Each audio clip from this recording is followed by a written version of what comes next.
Well, every one of us has suffered loss during the pandemic. For some of us, it's the loss of income, but for many, it's a loss of contact and connection with our loved ones.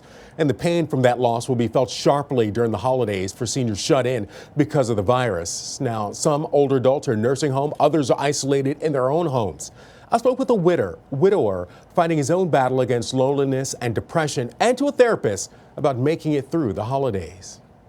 Richard Stewart is still grieving the loss of his wife, Luana. She died 3 years ago from complications of ALS, and the thought of spending the holidays without her seemed to be too much. Thank you so much for speaking with me. Yeah.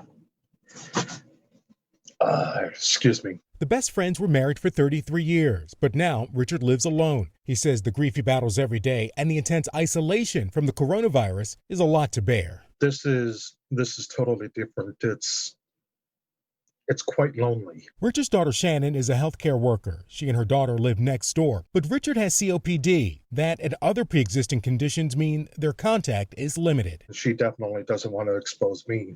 As you can tell, I'm not a little guy. The mental health of seniors is absolutely taking a toll right now. Many times the holiday season and in-person gatherings are what get people through a long, cold winter. Therapist Kelly HOUSEMAN says Richard's feelings are too common among older adults, isolated by efforts to stay safe. If unchecked, it can lead to anxiety and depression. HOUSEMAN says using video conferencing to gather on days like Thanksgiving can help pierce the isolation and loneliness. She also says consider notes of love through the mail. Handwritten cards, craft projects from kids, pictures in the mail. And something so small like that can certainly brighten a senior's day. Seniors can also practice self-care by looking for a community online that can last beyond the pandemic, like exercise classes and meditation groups. There's even meetup groups. A lot of senior communities, they can't meet in person, so they've switched to virtual meetups. Cooking for others and dropping off with contact-free delivery is another way to show love this Thanksgiving. To make it through the holiday, Richard is trying something new,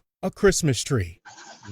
That's the first time I put one up in, I've never bought one before. But it was just after Christmas when Richard and Luana went on their first date, when he proposed and when she said yes. This year, like so many others, he'll try to put on a brave face. You know the old expression, fake it till you make it.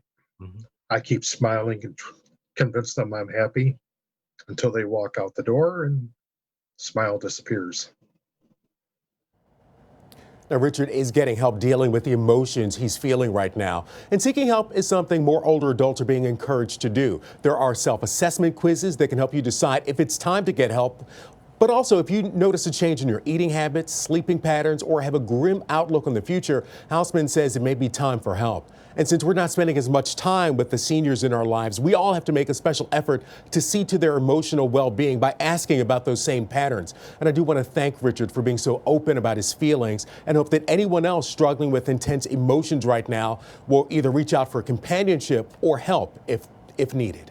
I mean, it really was so sweet of him to share and be vulnerable like that, because his story is one that's shared by countless others, even not during a pandemic, Absolutely. But especially right now with so many people having to isolate. And the 1-2 punch of the pandemic and loneliness from the holidays can be a whole lot, but hopefully people will see this and think, okay, maybe I can get some help. And so thank you so much, Richard, for sharing your story. Yeah, that was a great story. Thank you, Keenan.